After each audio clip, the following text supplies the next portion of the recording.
ZCL. Nous serons ensemble toute la semaine et jusqu'à 14 heures aujourd'hui. On va recevoir Alain Boyau. Alex Boyau. Oui. C'est marqué Alain. Ils se sont trompés, c'est mon frère, ils ont ressuscité. Oh là là, mon père son âme. Mon grand frère. Oui, Alex Boyau, donc 5e adjoint au maire de Basse-Terre, délégué à la culture, au patrimoine et au tourisme. Il est là pour nous parler de patrimoine en lumière. Il n'est pas venu seul, il est avec Fritz Nafer, musicien tambouillé. Bonjour messieurs. Bonjour. On va parler de cette belle programmation du festival Patrimoine en Lumière qui va commencer le 29 avril et jusqu'au 3 mai. Absolument. Tout se passe à Basse-Terre, on en parle tout à l'heure. On va recevoir ensuite Sylvie Rosier, notre chroniqueuse du ZCL, est là pour nous parler de performance durable, investir dans l'humain pour performer dans le temps. Ensuite, on aura Linda Gobindos qui sera là pour nous parler des bienfaits de la mangue selon l'Ayurveda. Au niveau de l'actualité, on parlera budget primitif, notamment avec le conseil municipal de Trois-Rivières qui a voté donc ce premier budget primitif. Il sera aussi question de déambulation mémorielle sur les pas de Gertie Archimède, donc qui a été réalisé ce week-end. On parlera de la pose de la première pierre du futur Audra Guadeloupe, donc aux abîmes. Il sera aussi question de mobilisation avec la CGTG qui s'est mobilisée devant la sous-préfecture de Pointe-à-Pitre, donc contre la politique du gouvernement. Et on parlera grève aussi sur le centre pénitentiaire de Bémao qui se mobilise avec les agents qui se mobilisent contre les conditions de travail. On va lancer le premier sujet qui parle de budget de Trois-Rivières, un moment clé dans la vie d'une collectivité. Donc le conseil municipal a voté son budget primitif pour l'année 2026, donc un document qui permet d'identifier les priorités de la commune en matière d'investissement et de fonctionnement. Un fonctionnement justement contraint qui est reflété par ce vote avec des choix politiques et des orientations pour mieux répondre aux besoins de la population. On voit un reportage d'Olivier Félix. C'est important pour nous de voter ce budget, un budget pour nous permettre de continuer à travailler pour notre commune de Trois-Rivières. Donc un budget qui s'élève fonctionnement et investissement à près de 14 millions d'euros. Il est vrai qu'en fonctionnement, nous avons, c'est vrai, un budget de plus de 13 millions. Mais ce budget de fonctionnement nous permet d'avoir accordé au CCAS plus de 380 000 euros pour assurer ses missions, de mettre à la disposition des associations près de 160 000 euros pour nous permettre de les accompagner et de nous permettre aussi de répondre à la demande des Trois-Riviériens. S'agissant des investissements, il est important, et nous l'avons rappelé dans le cadre de la campagne, nous avons l'église de Trois-Rivières à finir, qui est avec déjà un montant de près de 3 millions. Nous avons le City Stade de Grand-Anse qui a démarré, pour lequel il va falloir porter ce projet à finalisation, à concrétisation avant la fin du mois de juin. Il y a le local de réduit que nous devons terminer, mais il y a aussi le programme des routes, donc des opérations qui avaient déjà démarré, pour lesquelles nous devons pouvoir toutes les porter à concrétisation et ensuite nous allons pouvoir aller plus loin.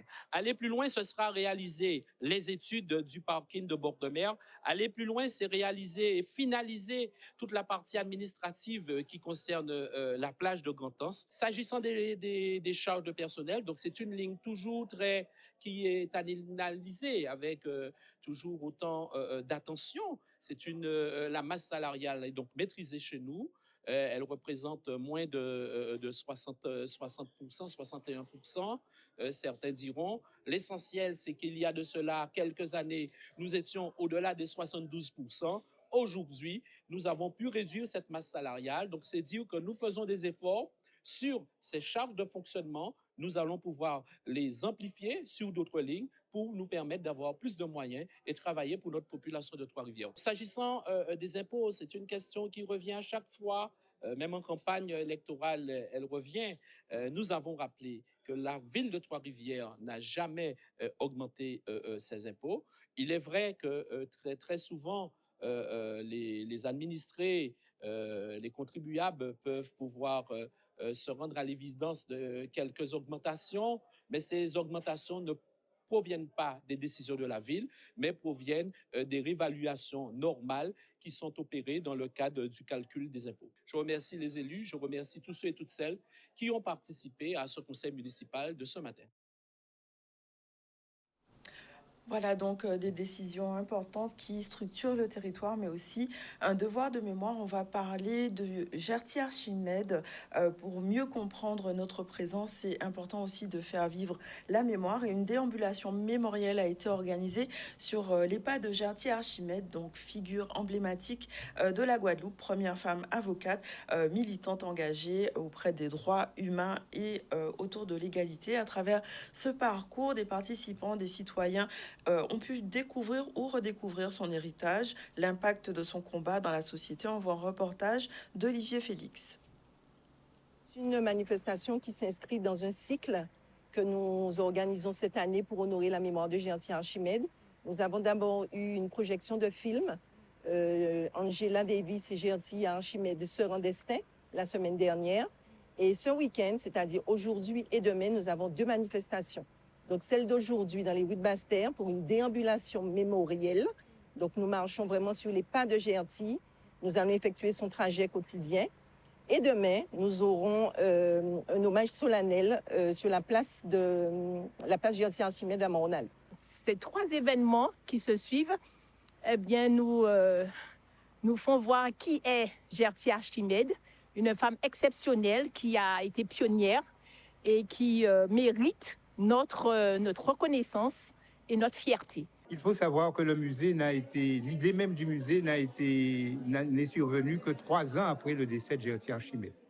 Donc il y a des meubles, il y a son écharpe, il y a la dernière robe qu'elle a portée pour le congrès du Parti communiste de la même année, et il y a effectivement cette robe d'architecte qui pour nous est un vrai joyau, mais que nous ne savons pas protéger, et c'est pourquoi nous avons fait appel à des spécialistes. Et maintenant, on nous aide à la conserver. Elle était très proche de sa mère. Quand j'habitais avec elle ici, on montait le samedi à la Lézarde. Et tante Gertie s'isolait sur le lit avec grand-mère. Elle parlait de leurs affaires. Grand-père n'avait pas intérêt à se mêler. Et puis après, elle allait dans le jardin, elle cueillait des petits concombres, enfin ce qu'elle trouvait. Elle était qu'à faire un petit soupe à Congo. C'était sans manger. C'était difficile. Elle était toujours prise, toujours demandée. C'était pas facile. C'était pas facile pour elle. Voilà. L'histoire de Gertie Archimède se trouve partout où elle a été. Elle s'est trouvée aussi à Mornalo, elle s'est trouvée à Pointe-à-Pitre et elle s'est trouvée à Basse-Terre. Et à Basse-Terre, quand elle a été élue, elle nous a bien défendus, bien représentés. Elle s'est intéressée beaucoup à la formation, aux enfants, et à la restauration des quartiers périphériques ouvriers, où venaient les ouvriers de la Côte-sous-le-Vent, où il y avait peu de bétonnage, de traitement des rues. Et là, il y a eu du travail de fait, en très peu de temps. Certains diront, elle a été maire 3 ans et 1 mois. Peut-être, mais en 3 ans et 1 mois, ça veut dire 3 écoles pour les enfants des milieux déshérités, une bibliothèque, un jardin d'enfants et une restauration des principales rues des Mondes. Qui dit mieux? Eh bien, j'attends. Voilà, donc un devoir de mémoire qui est important et aussi de célébrer notre patrimoine. On va justement en parler avec Monsieur Boyau et Monsieur Nafer, puisque le Festival Patrimoine en Lumière se vit sur Basse-Terre. Ce sera un espace à ciel ouvert, on va dire, d'expression artistique, où on va avoir de la danse, du théâtre, la gastronomie. Enfin, c'est vraiment un foisonnement d'art qui va être célébré donc sur Basse-Terre, et donc on a un événement avec Monsieur Fritz Nafer qui va être aussi mis en lumière avec vous. On revient déjà sur le festival. Quelle est l'idée derrière ce festival? C'est dynamiser, quelle est l'intention que vous avez derrière ce festival? Bonjour tout d'abord à tous les spectateurs de Canadis. Merci de nous recevoir pour parler de ce festival. On n'arrête pas, c'est le moment. Oui. C'est un temps fort. Je suis aux couleurs donc de ce festival, casquette, t-shirt, autour. Enfin bon, voilà, ça y est, le temps est donné. Oui, l'objectif de ce festival, comme son intitulé Festival Patrimoine en Lumière, c'est de montrer donc à la Guadeloupe et au-delà la richesse patrimoniale de la ville de Basse-Terre. On rappelle simplement que Basse-Terre est une ville, c'est la ville qui enregistre 21 immeubles, classés pour certains, inscrit pour d'autres, et même un immeuble classé monument remarquable par son architecture. Je parle de la chapelle de Sainte-Thérèse au Bas-du-Bourg. J'invite donc tous les Guadeloupéens à venir visiter cette chapelle et ils verront la particularité de son architecture. 21 bâtiments, absolument, c'est énorme. Absolument. Oui. Donc on s'est dit, tiens, voilà, un festival. Pour un festival, quoi faire, comment faire? Non, faire quelque chose qui soit de l'ordinaire, qui ne soit pas identique aux autres. Et là, je dis rouleau bravo donc à tous ceux qui ont réfléchi sur ce festival. Cette mise en valeur. Absolument. Et on s'est dit, tiens, Basse-Terre, vie d'Arrêt soir, ben, il faut faire vivre ce label. Et un label, ça se vit. Autrement dit, vous le perdez. Et on s'est dit, tiens, on va donc, sous l'angle donc, de ce label vie d'Arrêt soir, eh bien, organiser ce festival qui, depuis 2 ans, la première édition a eu lieu en 2024, avec un très vif succès, déjà sur des bases assez élevées. Et là, nous continuons en 2026. Le timing, il est bon pour permettre donc aux Guadeloupéens et même ceux qui viennent d'ailleurs, dans la Caraïbe, de découvrir ce festival qui est amené à grandir et à devenir donc un temps fort culturel de la ville de Basse-Terre. Donc ça veut dire que le patrimoine, c'est pas quelque chose qui est figé, mais qui continue à évoluer en fait avec nous? Absolument, mais c'est très important. Je crois qu'il est important de faire vivre son patrimoine, qu'il soit donc musical, qu'il soit donc sur le plan de la gastronomie. D'ailleurs, la gastronomie a bonne place.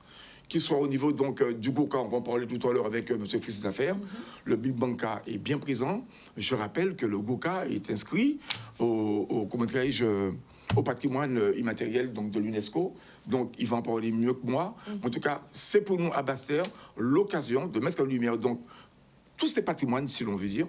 Il y a aussi le cinéma, le théâtre, et surtout une place aux enfants, parce que les enfants, c'est demain. Oui. Donc, on a aussi pensé aux enfants. Donc, toutes les générations seront là pour pouvoir vivre ce festival et faire que le patrimoine ait un vrai sens. Oui, parce qu'il y a plusieurs temps forts dans le festival. Et justement, le festival jeunesse, ça en fait partie. Donc, il y a des ateliers d'écriture, d'art plastique. Il y a vraiment une place qui est vraiment donnée aux enfants. C'est important donc d'associer les enfants et ainsi faire que demain, ces enfants donc, prennent le relais pour pouvoir justement mettre en lumière tout le patrimoine que nous leur laissons. Parce que nos parents, nos grands-parents l'ont fait. Nous sommes là pour transmettre. Et donc, les enfants, les tout-petits, les collégiens, les lycéens ont leur place à travers ce festival. On l'a vu, le festival jeunesse. Et donc, c'est pour nous très important de souligner. Et je dis bravo. Cette vision que nous avions, le maire, avec la politique culturelle que nous voulons très ambitieuse, a compris l'importance de ce festival. Ça y est, Basse-Terre a son festival. Et maintenant, tous les 2 ans, parce que nous avons décidé que ce serait une biennale, tous les 2 ans, donc nous avons, parce que ça c'est lourd. Oui, c'est un bel programme, c'est énorme. Comme manifestation. En très peu de jours, c'est concentré, il y a plein de choses. On se donne 2 ans pour pouvoir bien réfléchir et faire bien les choses, et s'entourer surtout de spécialistes, d'artistes, que ce soit qu'ils viennent d'ici, les locaux, mais aussi une petite virgule internationale pour donner toute sa dimension à ce festival. Spécialiste, c'est pour ça que vous avez Monsieur Nafer. Absolument. Donc musicien tambouillé qu'on présente pas, ou qu'on présente encore, qui est vraiment dans ce devoir de mémoire musicale. Là, vous avez répondu. Pourquoi vous avez répondu à cette invitation? Pourquoi? Premièrement, on pourrait dire que le Big Band, qui existe depuis plus de 35 ans, fait partie déjà du patrimoine de la Guadeloupe. Et donc, faire partie de Festival Patrimoine sur la ville de Basse-Terre, donc ça nous est tout à fait naturel de répondre à une demande qui nous a été faite par la municipalité. Parce que le Big Band aussi regroupe des musiciens, des tambouillés musiciens de toutes les communes de la Guadeloupe et aussi de Basse-Terre. Donc, nous avons tout à fait raison de répondre présent à cette invitation. Donc, le Big Banka, c'est depuis 92, c'est ça? Vous Exactement. Avez eu plusieurs concerts. C'était vraiment la volonté de réunir tous les intervenants autour du Gros-Cas? Absolument, puisque en Guadeloupe, on dit qu'il n'y a pas moyen de travailler ensemble. Donc, nous prouvons actuellement là que depuis cette période-là de 92, nous avons mis en place un rassemblement qui réunit tout le monde et qui démontre que Guadeloupéens, Pékembé, on peut travailler ensemble. Peut travailler ensemble. Donc, il y a ça. Et à travers ce Big Band, qu'est-ce que nous pouvons? Que nous faisons vivre tout le monde ensemble. Le bien-être ensemble, c'est ce que nous pratiquons dans le Big Band. Tout se fait d'une manière collégiale dans le Big Band. Tout se décide avec tout le monde. Tout le monde apporte ses propositions et qui sont discutées et acceptées. Et ce que nous faisons, c'est que le patrimoine nous fait exister aussi. Donc, nous jouons une pièce qui s'appelle Rhapsodie Guadeloupe, qui raconte une histoire épique, une partie de l'histoire épique de la Guadeloupe, depuis le départ jusqu'à l'arrivée de nous, Guadeloupéens, sous ce sol. Et en fait, vraiment, le Gros Cas, c'est un pilier de notre identité, mais vous l'avez fait aussi évoluer, puisque je sais que vous aviez fait venir des personnes de la communauté indo-guadeloupéenne aussi, pour avoir un lionnage en termes de musique aussi. Absolument, c'est pour ça que je dis que nous cultivons le bien-être ensemble. Donc, toute communauté doit faire partie, en fait, de ce rassemblement, puisque nous avons avec l'histoire, une histoire commune déjà. Nous sommes déjà peuple. Et donc, nous avons à prouver que la culture nous lie, comme l'histoire nous lie aussi. Donc, le Big Band Ka, on peut dire, c'est une façon de matérialiser tout ça d'une manière artistique. Donc, de faire peuple, comme vous dites, la musique, c'est vraiment un outil qui permet de travailler sur justement cette énergie collective qu'on doit avoir, même on parlait de la jeunesse aussi, et de transmettre cette idée-là dans la musique et dans l'école, puisque le Gros Cas est dans l'école maintenant. Absolument. C'est l'un des objectifs du Big Band Ka, c'est assurer la relève.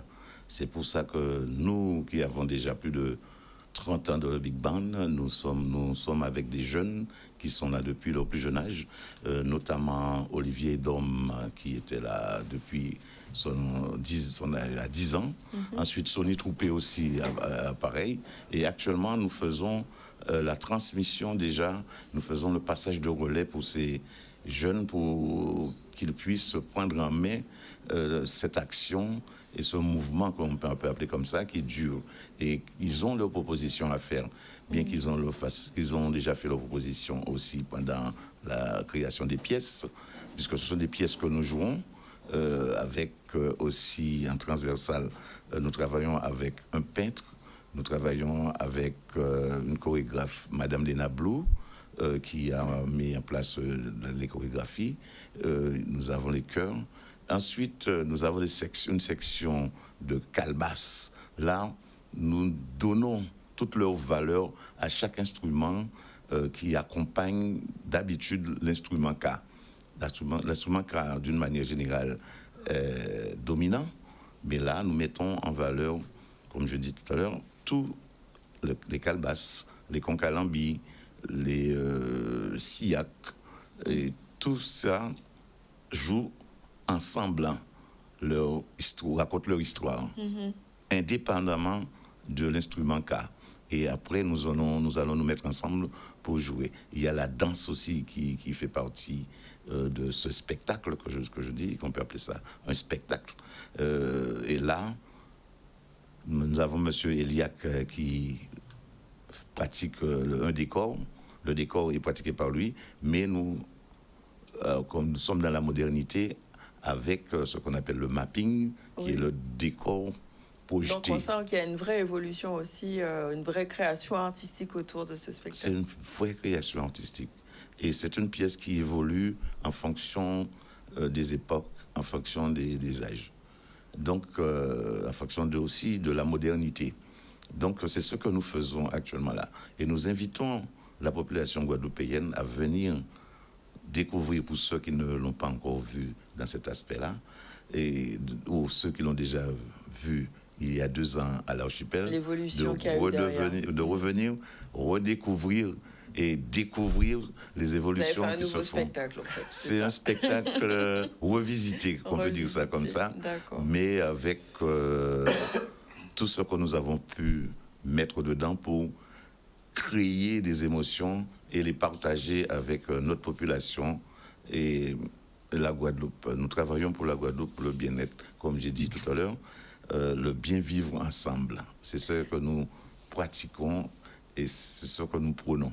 D'accord, donc ça c'est le jeudi 30 avril, donc à 20h, c'est à l'Archipel, le concert Big Banca, mais vous intervenez aussi dans un cycle cinéma talk où on va, à travers des films, pouvoir parler de culture, d'évolution, de transmission.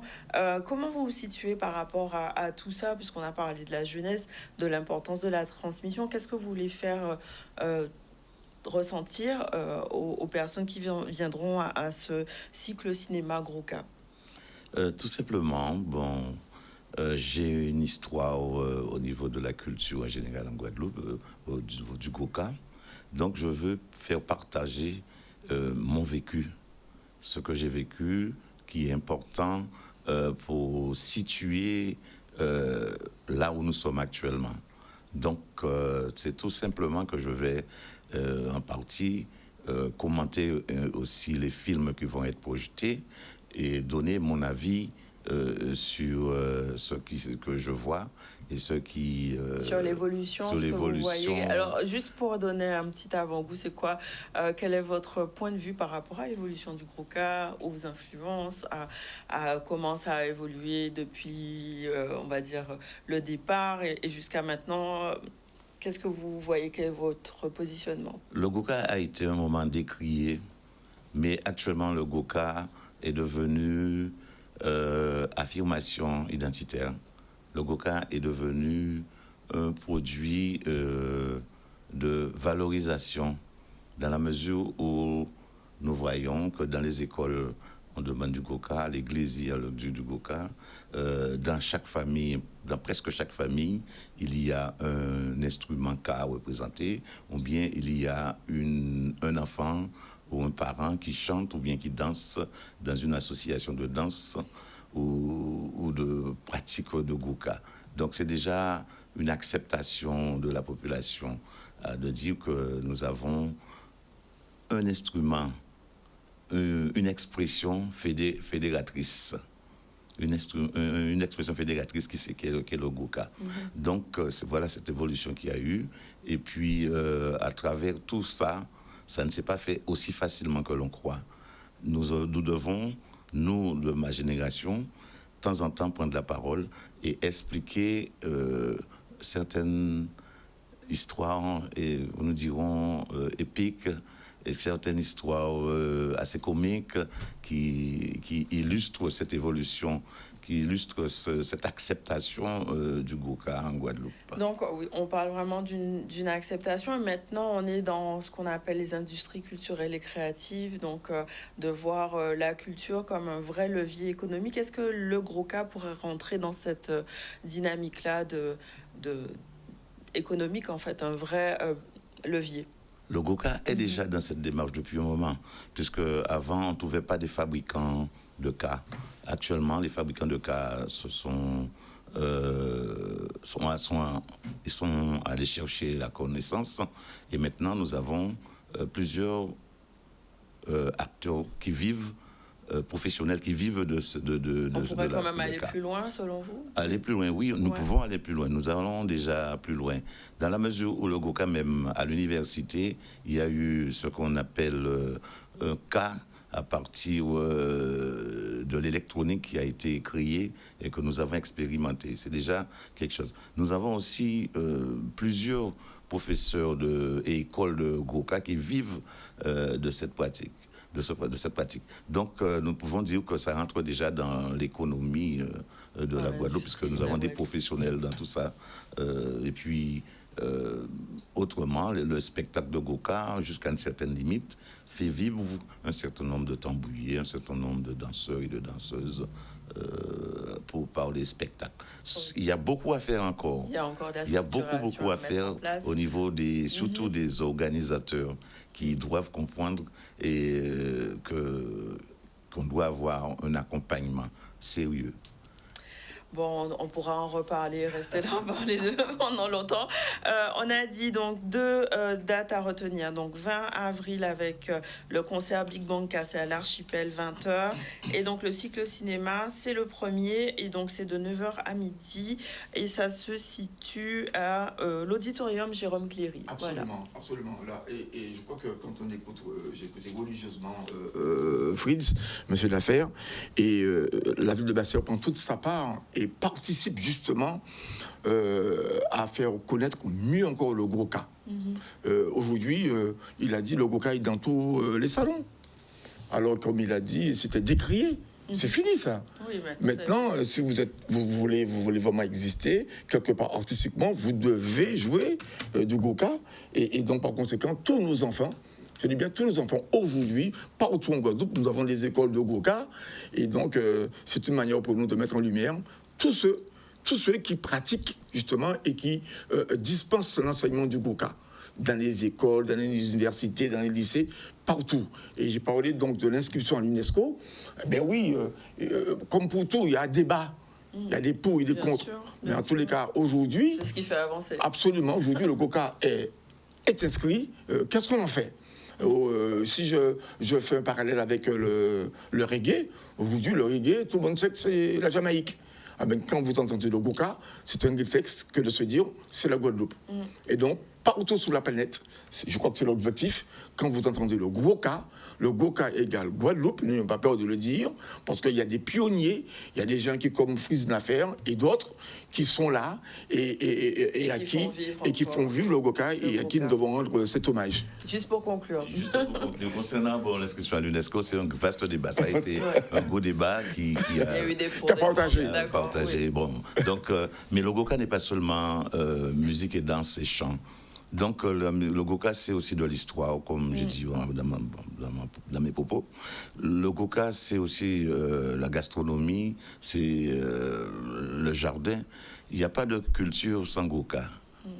Donc, nous devons comprendre que tout ce que nous faisons est issu du Goka. Le Goka est la matrice, puisque le Goka est bien longtemps avant nous. Bon, alors nous sommes des enfants du Goka. Oui, on c'est un débat passionnant. Débat passionnant, mais on doit malheureusement conclure cette interview. On rappelle le Festival Patrimoine en Lumière, donc c'est du 29 avril au 3 mai. Plein de choses. Allez voir. Mais vraiment, faut pas rater ça.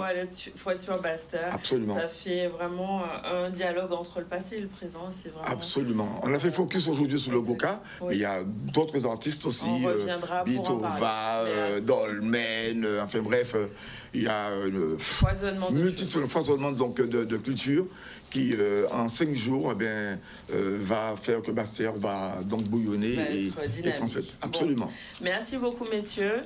On fait notre pause publicitaire. On revient avec Sylvie Rosier pour parler de performance durable. À tout de suite. Super. Merci. On a oublié de dire.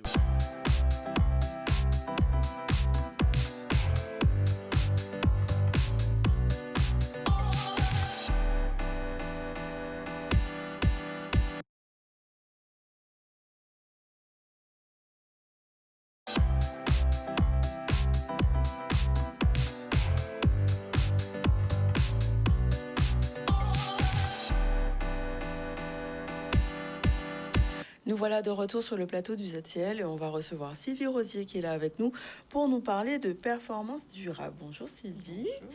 Alors, la vraie performance peut-être passe par l'humain, n'est-ce pas? C'est ça. Exactement. J'insiste dessus depuis le début de l'année. Je crois qu'on a compris. Ça va passer. On lance le générique, on revient dans un instant.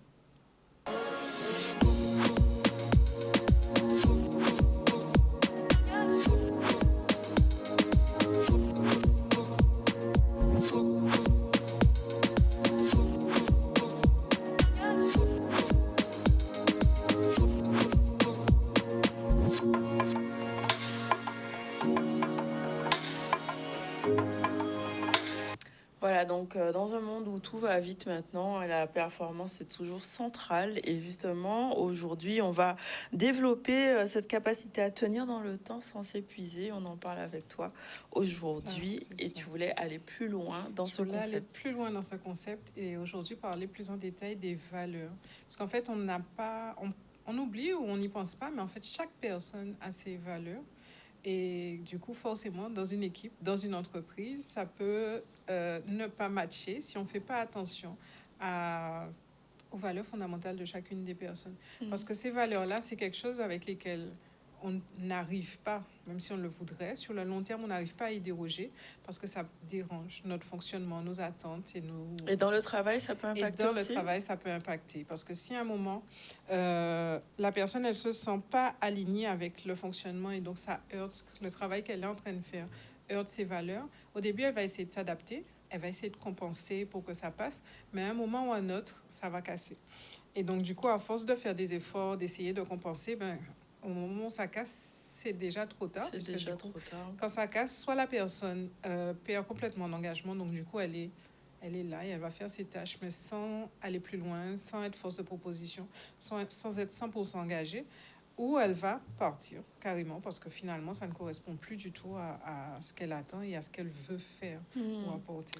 Donc, est-ce que ça veut dire que tout le monde n'a pas les mêmes valeurs, c'est ça en fait? Pas du tout, pas du tout. Et c'est vrai qu'il faut interroger, assez souvent on prend le temps d'interroger les personnes et on se rend compte qu'il peut y avoir des similitudes. Et puis tant mieux si dans une équipe on trouve les similitudes. Il vaut mieux qu'il y en ait en vrai, c'est ça? Il faut mieux qu'il y en ait, puisque je pense que c'est important de prendre le temps de bien connaître les valeurs, de faire cet état des lieux, des valeurs de tout le monde. Mais à côté de ça, l'entreprise elle-même a des valeurs. Et c'est là qu'on doit trouver une certaine concordance ou voir comment on fait vivre les valeurs de l'entreprise à travers nos tâches, à travers ce qu'on fait, pour que ça corresponde aussi à ce que aux valeurs de tout le monde, en fait. Donc, ça veut dire que l'entreprise a des valeurs et c'est important de les identifier, c'est ça? C'est important de les identifier. J'ai un exemple où il y a une entreprise qui, d'ailleurs, dès l'entretien avec les personnes qu'elle voulait recruter, elle mettait en avant les valeurs de l'entreprise. Il y en avait 4 ou 5. Et certaines personnes, au bout d'un moment, au bout de quelques années dans l'entreprise, disaient « Ok, mais on nous dit tout le temps qu'il y a telle valeur, mais moi, je ne comprends pas, je ne vois pas ces valeurs-là dans le quotidien. J'ai l'impression que c'est beau sur le papier, mais en réalité, on ne les applique pas. » Et c'est là que, du coup, cette dissonance entre ce que l'entreprise prône et ce qu'elle fait que, du coup, au milieu, les personnes, au bout d'un moment, elles sont un peu perdues, elles ne se reconnaissent plus, elles ne comprennent plus le sens. Et bien, la perte de sens fait qu'on perd l'engagement aussi. Alors, on commence par quoi, du coup, si on veut Donc, on commence par un état des lieux. Du coup, on peut déjà poser les questions aux personnes à travers un échange collectif et déjà se demander tout simplement qu'est-ce qui nous rassemble. Ensuite, on peut se demander qu'est-ce qui est non négociable dans notre façon de travailler et qu'est-ce qu'on refuse de perdre, même en période de stress. Parce que cette période de stress fait qu'on va mettre en avant certaines urgences et mettre en arrière un peu ce qui peut attendre. Et quand on s'est posé ces questions-là, on peut aller beaucoup plus loin avec les équipes et là, travailler sur aussi ce qui nous met en énergie, ce qui nous donne envie, qu'est-ce qu'on aime particulièrement dans ce qu'on est en train de faire. Ça peut être à travers des échanges, pas seulement les tâches, mais aussi le relationnel, dans les réponses qui peuvent être apportées à ces questions-là. Et après, une fois qu'on a réussi à identifier tous ensemble, c'est les valeurs ou bien tout ce qu'on a fait ressortir de ces questions-là. On regarde comment ça fonctionne. Par exemple, si une entreprise a dit que la confiance fait partie de ses valeurs, mais que derrière, on voit qu'ils contrôlent tout. Ouais, qu'on est dans une attitude de méfiance et autres. Ils donnent des tâches, mais derrière, ils préfèrent contrôler quand même avant que tu envoies. Avant d'envoyer, envoie-moi que je puisse valider. La confiance, elle n'est pas tout à fait là. En fait, la personne peut la percevoir comme ça. Donc, on n'est pas en cohérence. Ou la collaboration, on dit qu'on met en avant la collaboration, on travaille en silo. Ça ne va pas ensemble non plus. Donc, du coup, c'est là qu'on permet, en mettant en avant tous ensemble, tout ce qu'on a, toutes les valeurs qu'on perçoit ou qu'on ne perçoit pas et qu'on comprend les incohérences. Là, on se prend le temps d'aligner la pratique et de se demander, OK, mais comment on fait pour respecter nos valeurs et qu'est-ce qu'on met en avant qui est important pour tout un chacun ou qui, finalement, on a trouvé que des similitudes entre les réponses qu'on a eues des différentes personnes. Et là, on va trouver une façon de travailler ensemble. Et donc tu dis, c'est important de réaligner. Comment on fait pour réaligner justement ces valeurs qu'on a affichées et celles qui sont réellement vécues? Comment encore une fois, réaligne tout le monde? Encore une fois, ça vient avec des rencontres régulières, mensuelles de préférence, où là, à chaque fois qu'on a une rencontre d'équipe, la rencontre d'équipe mensuelle, où on prend un temps pour discuter sur la cohérence de ce qu'on est en train de faire avec nos valeurs, où on prend le temps de se poser aussi la question de ce qui ne l'a pas été, ou ce qui a été, ou qu'est-ce qu'on doit ajuster. Et à chaque fois, comme on travaille en amélioration continue, finalement, grâce à ces rencontres mensuelles, on fait en sorte de toujours être aligné avec nos valeurs fondamentales de chacun ou les valeurs de l'entreprise qu'on a bien coordonnées et compris ensemble. Donc, ces temps d'écoute, on va dire, en réunion sont importants, c'est ça? D'écoute et d'échange. Il faut que la parole soit libre et que toutes les personnes puissent avoir leur mot à dire et qu'elles puissent être comprises de chacun. Donc, est-ce que tu as des leviers concrets que tu peux nous expliciter justement pour créer cet alignement? C'est de prendre le temps, déjà d'identifier les valeurs de l'entreprise. Il y a des fois, il y en a qui n'en ont pas, mais une fois qu'on a identifié les valeurs de l'entreprise, faire le point avec l'équipe pour voir si elles sont comprises de tout le monde, aligner ces valeurs-là aux tâches du quotidien, à la pratique, aux échanges, aux relationnels qu'on a dans l'équipe.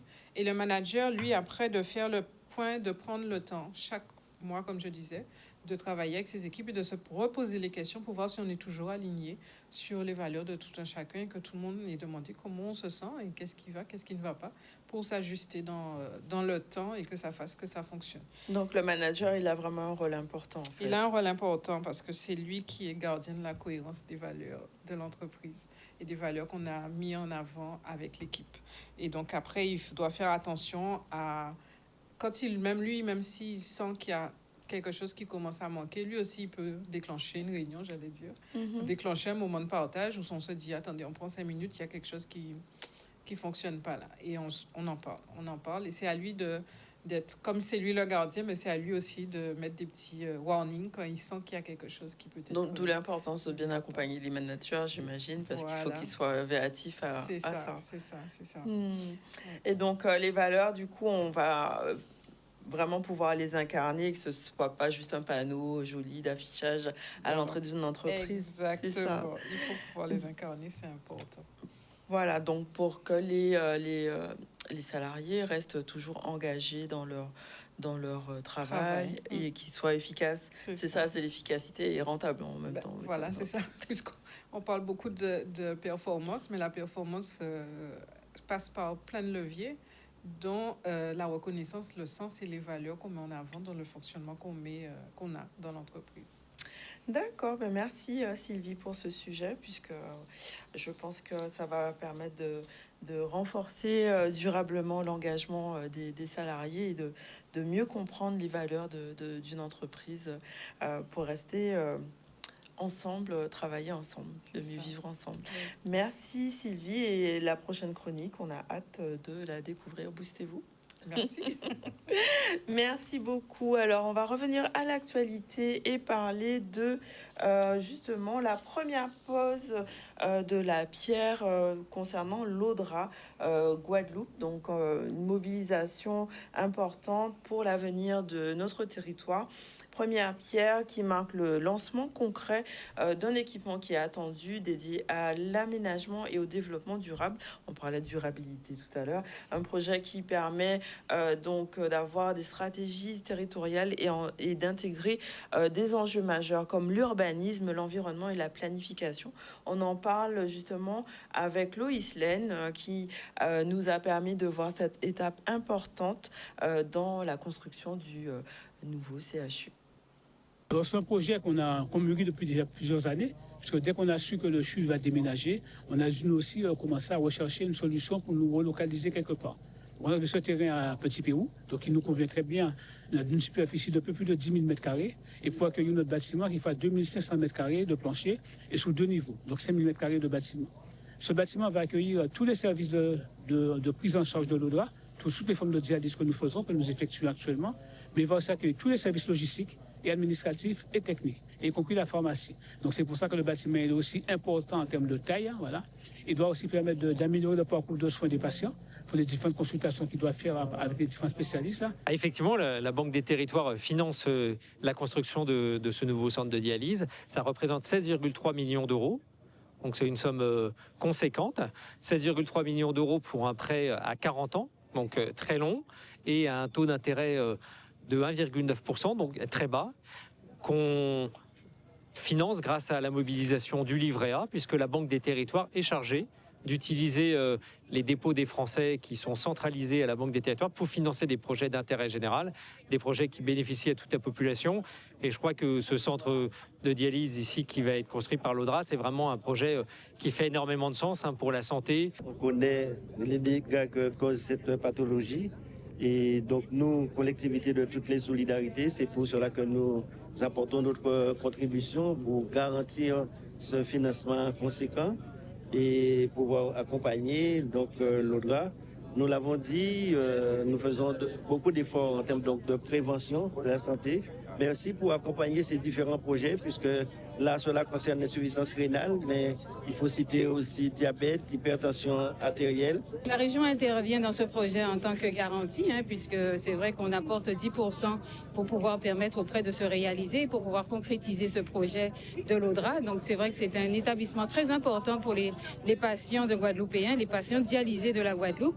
Donc se déplacer de Chauvel pour arriver sur ce site, c'était vraiment important, vraiment pour l'association et pour l'ensemble des Guadeloupéens dialysés. L'Audra aujourd'hui, ça représente environ 300 patients.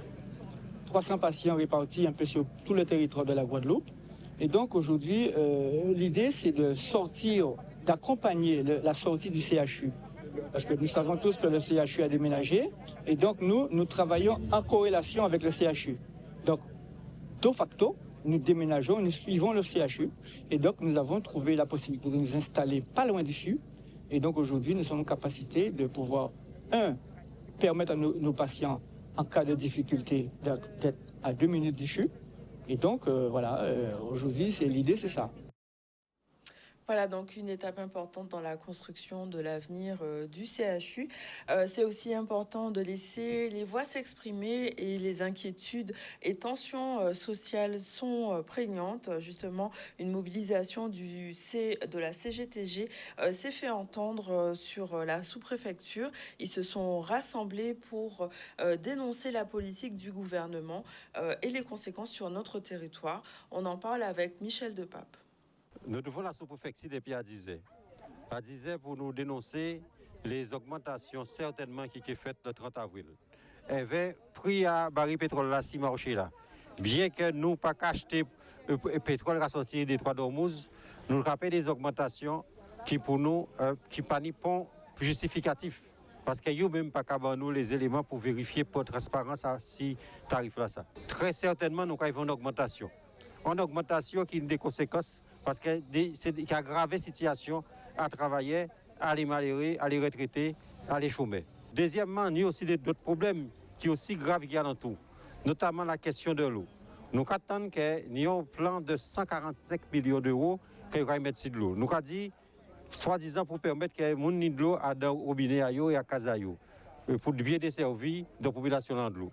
Nous avons dit, c'est faux, c'est encore une fois chailler de l'eau en panier. Donc 55 millions, ça pas injecté comme ça. Il faut discuter avec les techniciens de l'eau. Là, nous faisons additionner tous ces points-là, ça. Essence, chlordécone, sargasse et problème à la misère.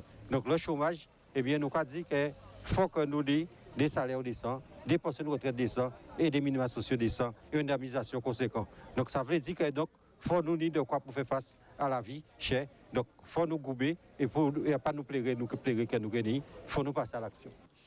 Voilà des revendications qui se multiplient, y compris dans les secteurs particulièrement impactés, donc comme les agents pénitentiaires qui expriment justement leurs conditions de travail et les difficultés rencontrées dans l'exercice de leur mission.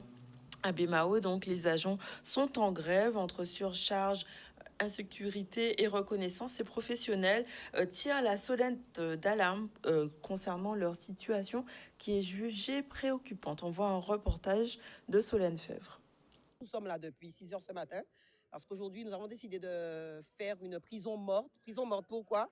Parce qu'en fait, il nous manque énormément de personnel pour pouvoir travailler dans des conditions dignes. Et on subit ce qu'on appelle depuis des mois la surpopulation carcérale qui n'arrange pas les choses. Actuellement, il nous manque l'équivalent d'une équipe, 16 agents, pour pouvoir fonctionner correctement.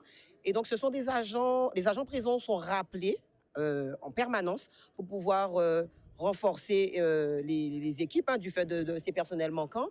Et donc, ils font des heures supplémentaires à n'en plus finir. Les gens sont épuisés, les gens sont plus que fatigués. Et depuis quelque temps, on assiste à une recrudescence des problèmes de santé, des collègues qui font des AVC, des malaises sur le lieu de travail, sans compter ceux qui sont dans une souffrance et qui n'en font pas forcément part et qui viennent faire face et qui viennent encore travailler. Sauf que là, maintenant, nous disons stop parce que l'administration, pour la prochaine commission administrative paritaire, ne nous a offert que 2 postes pour combler la vacance que nous avons actuellement. Dans les DOM, on a une difficulté. Alors, pour expliquer un peu le système, on a des personnels nouveaux qui arrivent, donc qui font des stages, qui renforcent les personnels dans l'Hexagone. Nous, on ne connaît pas ça. Parce que ces personnels, ils ne viennent pas faire des stages ici. On a un personnel qui est vieillissant, de moyenne d'âge de 50 ans. Donc, effectivement, on ne peut pas demander à ce personnel-là, dans les ultramarins, de faire des heures sup à volonté. On a des agents qui sont malades. Ceux qui sont là, ils tiennent, ils viennent, mais ils tiennent. Et je tiens à le dire, ma collègue l'a dit tout justement tout à l'heure, que c'est la volonté du personnel qui fait tenir, qui fait que si l'établissement fonctionne. C'est pas la première fois, nous devons la jolle là, qui dit qu'elle a jolle là plein, que ni moun ka prend coup, que surveillant ka souffert. Mais là, jolle là, nous décidons que c'est la fois de trop, comme il a dit, et il faut que l'administration tente nous. Ensemble, nous pouvons rouler, ensemble, nous pouvons arriver. L'UFAP est présente, je suis présente, ce n'est pas de l'hypocrisie. Nous travaillons différemment parce que nous faisons partie de 2 syndicats, mais nous travaillons dans un seul but unique et ensemble, c'est les conditions de travail du personnel. Voilà, donc on va faire notre pause publicitaire. On revient dans un instant avec Linda Gobendos qui est là. Déjà sur le plateau, on parlera de mangue et des bienfaits de la mangue selon l'Ayurveda. À tout à l'heure.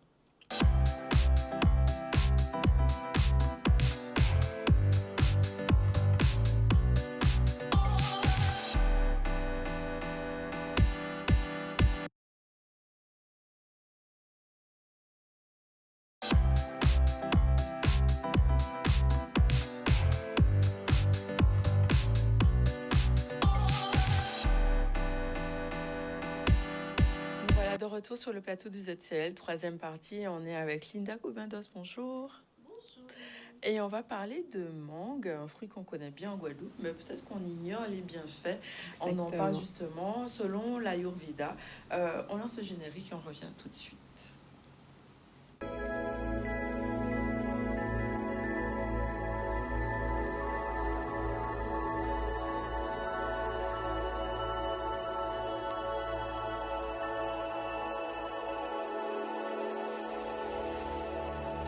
Donc, alors, selon l'Ayurveda, la mangue possède des propriétés spécifiques pour le corps et l'esprit et l'équilibre global. Pourquoi la mangue aujourd'hui? Parce que c'est la période. Parce que c'est la saison. Et puis parce que j'adore les mangues aussi. Tu es venue sans mangue aujourd'hui? Je les ai mangées déjà. Je suis choquée. Voilà. Peut-être la prochaine fois. Merci. Alors, du coup, on va parler des propriétés de la mangue. C'est un fruit qu'on aime bien, mais de ce que j'observe au cabinet, de ce que j'entends autour de moi, il y a des gens qui font des choses qu'il ne faudrait pas faire. Oh. Et je me suis dit, ça serait bien qu'on fasse un focus dessus aujourd'hui. Donc, en général, quand on parle de la mangue chez nous, on parle de la mangue mûre. Donc, c'est vrai qu'il y a toutes sortes de variétés de mangue. En Ayurveda, on considère que la mangue, c'est le roi des fruits. Parce qu'il a justement de bonnes propriétés, mais c'est aussi un fruit qui est très nourrissant, et surtout quand il est mûr. Et du coup, quand il est mûr, qu'est-ce qu'il va nous apporter? Il a une saveur plutôt douce, et du coup, c'est un fruit qui va être très nourrissant. Il va nous nourrir, il va nous apporter en fait de la force physique, de la vitalité, et on recommande justement de manger des mangues après une période de burn-out, de fatigue, quand on revient d'un état de maladie assez lourd, parce que justement, ça va revitaliser votre corps et vous nourrir en profondeur. En plus de ça, la mangue va aussi faire du bien à notre tube digestif. Pourquoi? Parce que ce côté nourrissant, il y a aussi un aspect, on va dire, qui va tapisser l'intérieur des muqueuses du tube digestif, surtout quand la mangue, elle est mûre, hein. Et ça va tapisser pour protéger toute la muqueuse intérieure, donc que ce soit au niveau de la bouche, au niveau de l'œsophage, de l'intestin, de l'estomac, de l'intestin et du transit. Et un effet qu'on peut voir pour les connaisseurs de mangue, c'est que ça améliore le transit. Oui, donc ça c'est fait très aller aux intéressant. toilettes plus rapidement. C'est très intéressant pour les personnes qui souffrent de constipation.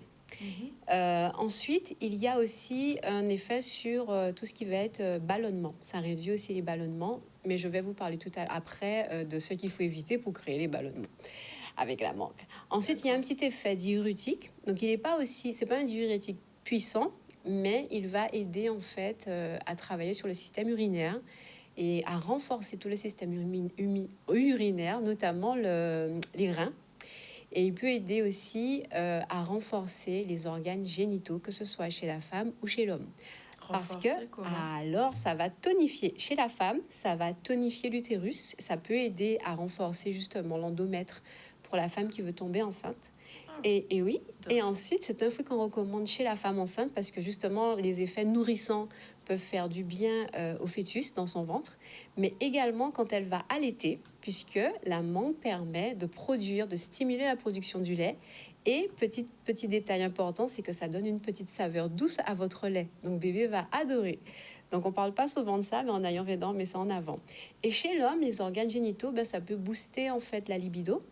Et ça peut également, dans les deux cas, chez l'homme et la femme, augmenter la fertilité, c'est-à-dire améliorer les tissus reproducteurs. Donc, c'est pas parce que je dis que ça améliore la fertilité qu'il faut sauter dessus en excès.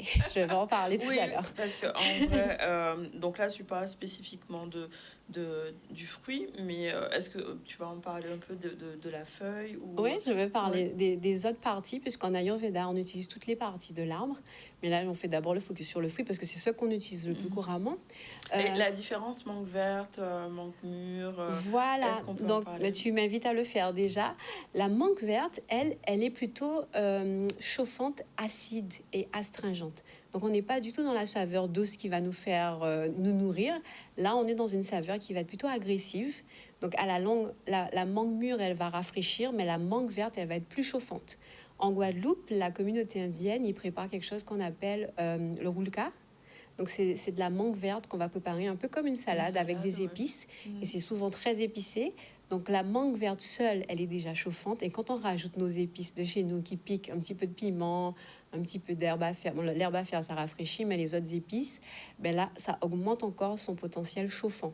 Et on va préférer manger la mangue verte, surtout pour travailler sur un tube digestif qui est au ralenti, puisque ça va stimuler notre feu digestif, notre fameux feu digestif qui doit être en forme pour pouvoir digérer le colombo qui arrive derrière. Bien souvent, mais pas que.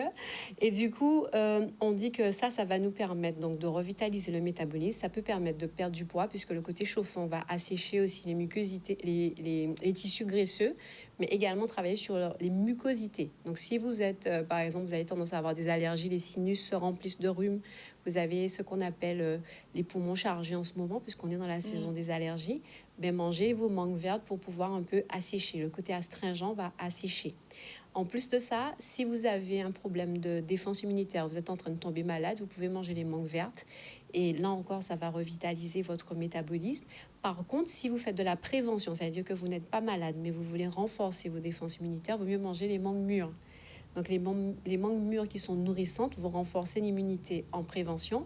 Et les mangues vertes vont combattre. Ça veut dire qu'il y a un effet antifongique et antiviral et antibactérien dans la mangue verte. C'est passionnant. Mais c'est vrai, j'étais en train de me dire, mon Dieu, mais comment ils vont faire pour retenir toutes ces informations? Il faudra regarder le replay. Il faudra regarder le replay. Mais alors, ma question, c'était en fonction des types qu'on a, puisque dans l'Ayurveda, il y a des types. Comment on adapte, justement? Alors, est-ce qu'on est plus... Comme je disais, la mangue mûre qui est nourrissante et qui est douce, elle risque de faire grossir et prendre du poids aux personnes qui ont déjà beaucoup de kapha, c'est-à-dire l'eau et la terre.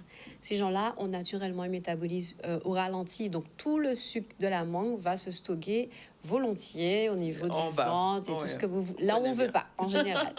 Et ensuite, ça va plutôt faire du bien aux gens qui ont beaucoup de vata, c'est-à-dire les gens qui ne tiennent pas en place, qui bougent tout le temps, qui ont des problèmes d'insomnie, puisque comme la mangue mûre, elle va alourdir, elle va nourrir, ça va apaiser le système nerveux, ça va faire du bien. J'ai oublié de vous le dire, mais c'est intéressant pour les personnes qui ont des problèmes de mémoire, pour les personnes qui ont aussi des problèmes de paralysie. On recommande la mangue mûre puisque ça tonifie beaucoup le système nerveux et les problèmes d'insomnie. Comme ça alourdit, ça alourdit dans le tube digestif, mais aussi au niveau du système nerveux. Et pour les pitta, ceux qui ont du feu, si vous mangez 1 ou 2 mangues, ça va vous rafraîchir. Mais ces gens-là, les gens qui ont du pitta, là, qui ont du feu, ils aiment manger des sachets de mangue. Je crois que vous vous reconnaissez. Et en général, quand il y a déjà trop de feu dans votre corps et que vous mangez beaucoup de mangues, même si elles sont mûres, à la langue, ça peut vous chauffer. Et par exemple, on dit que ça va vous donner. En créole, on dit « sakai bao bile ». La bile, c'est quand les selles deviennent très jaunes. Et la mangue donne ça. Ça veut dire qu'à un moment donné, ça peut surchauffer votre corps. Et si vous ne faites pas attention, ben là, vous pouvez augmenter l'inflammation dans votre corps. Ça peut vous donner des réactions au niveau de la peau, comme par exemple de l'acné. Ça peut vous augmenter, par exemple, vos hémorroïdes si vous en avez. Donc, pas trop de mangue. Voilà, il faut savoir le faire avec parcimonie. En général, on dit 1 à 2, grand maximum 3 mangues par jour. Et pas en même temps, ça va. J'en connais. Moi, je connais beaucoup de personnes qui mangent des sachets de mangue. Donc, il faut faire attention. Et la mangue verte, maintenant, comme je disais, elle est très stimulante et tout. Elle va faire du bien à CAFA. En fait, c'est un peu l'opposé. Elle va faire du bien à CAFA aux personnes qui ont tendance à prendre du poids, puisque notamment, ça va faire du bien aux personnes diabétiques. Les diabétiques, ce sont des gens qui conservent le sucre dans le sang. La mangue verte va permettre de stimuler le corps pour que ça puisse éliminer le sucre dans le sang. C'est aussi intéressant pour l'hypertension. Il faut savoir que la mangue verte, c'est un cardioprotecteur. C'est un stimulant au niveau du cœur et du système cardiovasculaire. Le côté astringent de la mangue verte va aussi permettre de renforcer la tonicité des vaisseaux, mais également la tonicité de la peau. Et on dit que la mangue, en général, surtout quand elle est mûre, elle permet, c'est un anti-âge. Donc, c'est comme un élixir de jouvence. Mais encore une fois, c'est pas parce que je dis ça qu'il faut manger un sachet de mangue.